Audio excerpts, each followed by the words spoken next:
L'Afrique se libère enfin des chaînes de la domination monétaire mondiale.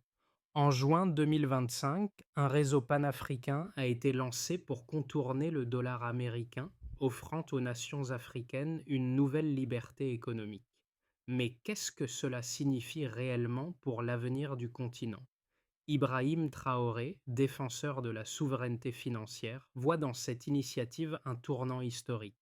L'Afrique, autrefois dépendante, pourrait-elle réellement réécrire son destin économique? En acceptant de se libérer de l'influence des puissances occidentales, l'Afrique ouvre un nouveau chapitre économique. Ce réseau panafricain pourrait permettre d'économiser jusqu'à 5 milliards de dollars chaque année. Mais ce n'est pas seulement une question d'argent. Il s'agit de reprendre le contrôle de ses propres flux financiers et de renforcer la souveraineté économique. Pourtant, ce bouleversement pose aussi des questions cruciales. L'Afrique sera-t-elle prête à assumer les défis d'une indépendance monétaire totale? L'impact sur les relations mondiales sera-t-il aussi profond qu'anticipé? Le système de paiement panafricain a été lancé en juin 2025, marquant une étape décisive dans l'histoire économique de l'Afrique. Ce projet, soutenu par 19 pays africains, permet désormais aux nations du continent de commercer entre elles sans passer par des banques étrangères, ce qui réduit les coûts de transaction et accélère les paiements. Avant cela, chaque transfert commercial nécessitait une conversion en dollars, entraînant des frais exorbitants et des délais longs.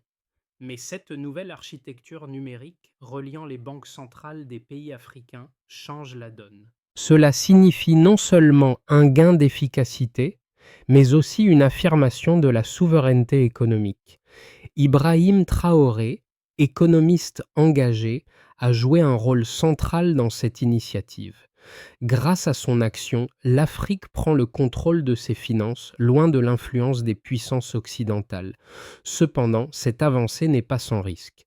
La cybersécurité et la capacité des banques locales à gérer un système aussi complexe sont des questions qui ne doivent pas être sous-estimées. Poussée par une volonté de transformation, l'Afrique semble enfin prête à tourner la page d'une dépendance financière de longue date.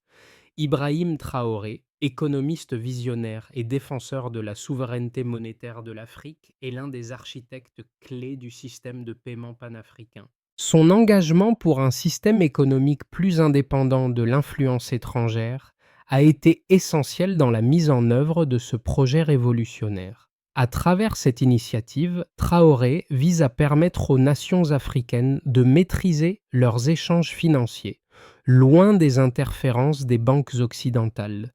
Cette démarche pourrait non seulement réduire les coûts de transaction, mais aussi offrir aux petites entreprises africaines un accès direct au marché mondial, leur donnant ainsi les outils nécessaires pour rivaliser à échelle internationale. Ces premiers résultats sont déjà visibles.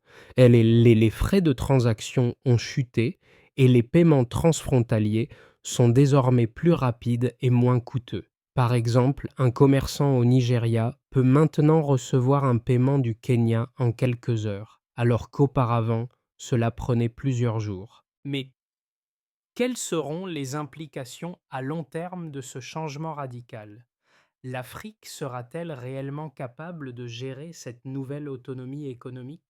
L'Afrique a franchi un tournant en 2025 avec l'activation du système de paiement panafricain. Ce changement s'est fait dans un contexte de dépendance monétaire croissante vis-à-vis du dollar, mais l'initiative a immédiatement révélé son potentiel transformateur. Le processus de mise en place a été rapide, les 19 pays signataires ont agi discrètement, mais avec une clarté d'intention. Le premier effet tangible a été une réduction spectaculaire des coûts bancaires de 20 à 30%, un avantage crucial pour les entreprises du continent. À partir de là, l'impact s'est fait ressentir rapidement. Les petites entreprises africaines, autrefois exclues du commerce international à cause des frais de transaction élevés, ont maintenant un accès direct aux marchés mondiaux. Mais au-delà de l'efficacité économique, ce changement touche à des enjeux géopolitiques profonds. l'Afrique commence à se distancer des règles imposées par l'Occident, revendiquant sa place sur la scène mondiale. Ce bouleversement, bien qu'inattendu, s'est rapidement imposé comme un modèle d'autonomie économique. Et la question qui se pose maintenant est comment ce modèle sera-t-il perçu par les grandes puissances mondiales? Les premières données sur l'impact du système de paiement panafricain sont impressionnantes. En l'espace de quelques mois, les frais de transaction ont chuté de 20 à 30 un gain considérable pour les entreprises africaines qui étaient auparavant entravées par des coûts bancaires exorbitants. Les entreprises locales bénéficient désormais de paiements plus rapides et plus accessibles, ce qui facilite leur intégration dans le commerce mondial. Par exemple, les exportateurs de produits agricoles, comme les producteurs de cacao en Côte d'Ivoire, peuvent désormais recevoir des paiements en temps réel, ce qui améliore considérablement leur trésorerie. Le système a également permis de réduire les délais de transaction, passant de plusieurs jours à quelques heures. Cette rapidité accrue a un impact direct sur l'efficacité des chaînes d'approvisionnement et sur la compétitivité des entreprises africaines. Un autre chiffre clé est l'économisation estimée de 5 milliards de dollars par an grâce à la réduction des frais bancaires et à l'élimination des intermédiaires étrangers. Ces données montrent qu'avec ce système, l'Afrique commence à prendre le contrôle de ses propres flux financiers, ce qui renforce la position économique du continent. Deux arguments principaux soutiennent la viabilité du système de paiement panafricain: l'efficacité accrue des transactions et l'indépendance monétaire. D'une part, la réduction significative des coûts de transaction, jusqu'à 30%, représente un atout majeur pour les entreprises africaines. Ces économies permettent de réinvestir directement dans l'économie locale, ouvrant la voie à une croissance durable. De plus, la rapidité des paiements, désormais mesurée en heures plutôt qu'en jours, favorise une circulation plus fluide des biens et des services, augmentant ainsi l'efficacité du commerce intra-africain. D'autre part, l'argument géopolitique est tout aussi puissant.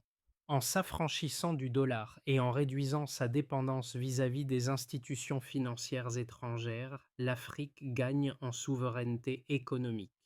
Ce changement ne fait pas seulement de l'Afrique une zone économique plus compétitive, il renforce également sa position sur la scène internationale, réduisant son exposition aux crises économiques mondiales. L'initiative prouve que l'Afrique peut créer une alternative viable au système financier dominé par les puissances occidentales, un modèle qui pourrait inspirer d'autres régions du monde. Mais malgré ses atouts, des questions demeurent. Le système pourra-t-il résister à la pression des grandes puissances économiques? Et l'Afrique est-elle prête à gérer les défis qui l'accompagnent? La véritable révolution du système de paiement panafricain ne réside pas uniquement dans l'efficacité des transactions ou dans les économies réalisées, mais dans la transformation géopolitique qu'il induit. En libérant les nations africaines du joug du dollar, l'Afrique pose les bases d'un nouvel ordre économique. Ce système devient plus qu'une simple solution technique. Il symbolise un changement radical dans la manière dont l'Afrique interagit avec le reste du monde. L'Afrique, pour la première fois, se voit comme un acteur autonome, capable de redéfinir ses relations économique à l'échelle mondiale. Ce pivot pourrait également attirer l'attention d'autres régions du monde, notamment celles du Sud global qui pourraient envisager de suivre le même chemin. Mais à ce stade, il reste à voir si ce système résistera aux pressions externes. Le système panafricain est-il la clé d'un modèle économique alternatif ou une réponse temporaire aux failles du système actuel? L'avenir de ce projet dépendra de sa capacité à s'adapter et à se défendre contre les oppositions internationales. L'impact du système de paiement panafricain sur l'économie du continent est déjà visible dans plusieurs secteurs clés. Grâce à la réduction des frais bancaires et à la rapidité des paiements, Des secteurs tels que l'agriculture, le commerce de détail et les PME bénéficient directement de cette avancée. Par exemple, un producteur de cacao en Côte d'Ivoire peut désormais recevoir des paiements plus rapidement, ce qui améliore ses flux de trésorerie et lui permet d'investir davantage dans sa production. Ce gain en liquidité est un atout majeur pour l'ensemble du secteur. Dans le secteur des petites et moyennes entreprises, PME, la situation est tout aussi prometteuse. Les entrepreneurs africains qui étaient auparavant freinés par des frais bancaires élevés peuvent désormais interagir plus facilement avec d'autres pays du continent. Un artisan au Kenya peut vendre ses produits en Afrique du Sud tout en bénéficiant d'une réduction significative des frais et d'une transaction beaucoup plus rapide. À un niveau macroéconomique, les économies réalisées grâce à la suppression des intermédiaires étrangers devraient atteindre environ 5 milliards de dollars par an. Cela permet non seulement de réinvestir ces fonds dans le développement local, mais aussi de réduire la dépendance vis-à-vis des systèmes financiers mondiaux. Cette indépendance offre à l'Afrique une plus grande stabilité face aux fluctuations économiques mondiales. Le système de paiement panafricain va au-delà des bénéfices économiques immédiats. Il représente une réorientation fondamentale des relations économiques mondiales, offrant à l'Afrique l'opportunité de prendre un rôle de leader dans la réorganisation de l'ordre économique global. Dans les mois à venir, trois scénarios sont envisageables pour le système de paiement panafricain, chacun influençant l'avenir économique de l'Afrique de manière différente. Dans un premier scénario, l'adoption du système continue de manière stable. Les pays déjà impliqués renforceront leurs infrastructures, tandis que d'autres nations africaines commenceront à rejoindre progressivement le réseau. Cette croissance contrôlée permettra au système de se consolider en s'assurant que les défis techniques et sécuritaires sont résolus. L'Afrique pourrait ainsi enregistrer des économies annuelles de plus de 5 milliards de dollars, tout en permettant aux PME d'accéder plus facilement aux marchés mondiaux. Dans un scénario plus optimiste, l'adoption du système dépasse les attentes, avec une extension rapide à d'autres pays africains. Ce scénario idéal verrait l'Afrique non seulement réduire sa dépendance vis-à-vis des puissances économiques extérieures, mais également devenir un modèle pour d'autres régions du monde. Si ce scénario se concrétise, l'Afrique pourrait devenir un acteur majeur dans le réaménagement du système économique mondial, offrant un modèle alternatif à la domination du dollar. Dans un scénario plus pessimiste, l'opposition des grandes puissances économiques, notamment les États-Unis et l'Union européenne, pourrait ralentir l'adoption du système. Les cyberattaques ou des défis techniques pourraient nuire à son déploiement, limitant son efficacité et son impact. Certaines régions du continent pourraient également manquer des infrastructures nécessaires pour soutenir le système, entraînant une adoption plus lente et des résultats moins significatifs. Indépendamment du scénario, l'avenir du système de paiement panafricain dépendra de la capacité de l'Afrique à résoudre ses défis et à pérenniser son modèle économique. Le chemin à suivre dans les mois à venir sera crucial pour façonner l'impact à long terme de cette initiative. L'impact du système de paiement panafricain ne se limite pas à un changement économique majeur. Il touche profondément chaque Africain.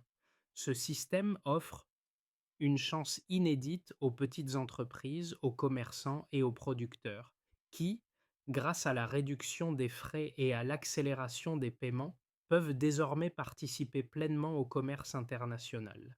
Par exemple, un artisan à Dar et Salam peut vendre ses produits en Afrique du Sud et recevoir le paiement en quelques heures, alors qu'auparavant cela prenait plusieurs jours. Ce n'est pas seulement un gain financier, il s'agit aussi d'une question de dignité et de souveraineté. L'Afrique n'est plus simplement spectatrice des événements économiques mondiaux, elle devient un acteur qui écrit sa propre histoire. Chaque transaction effectuée avec ce système est un acte d'indépendance, un pas vers un avenir où l'Afrique se donne les moyens de ses ambitions économiques. Mais cette révolution ne se limitera pas aux seuls bénéficiaires directs. Elle demande une implication collective. Chaque entrepreneur, chaque citoyen, chaque gouvernement a un rôle à jouer dans le succès de ce projet. Comment pouvez-vous, à votre échelle, contribuer à cette transformation? Comment l'Afrique peut-elle continuer à grandir grâce à cette initiative? Participez à ce mouvement. Engagez-vous dans cette conversation. C'est ensemble que l'Afrique pourra écrire les prochaines pages de son histoire. Pour que le système de paiement panafricain devienne une solution durable et pérenne, plusieurs étapes essentielles doivent être franchies. La première priorité est d'améliorer les infrastructures numériques à travers tout le continent. Cela inclut la sécurisation des plateformes de paiement, le renforcement des systèmes de cybersécurité et la mise en place de serveurs robustes. Ce renforcement est indispensable pour garantir la stabilité et la sécurité des transactions au sein du système. Il est crucial de former tous les acteurs économiques africains à ce nouveau système.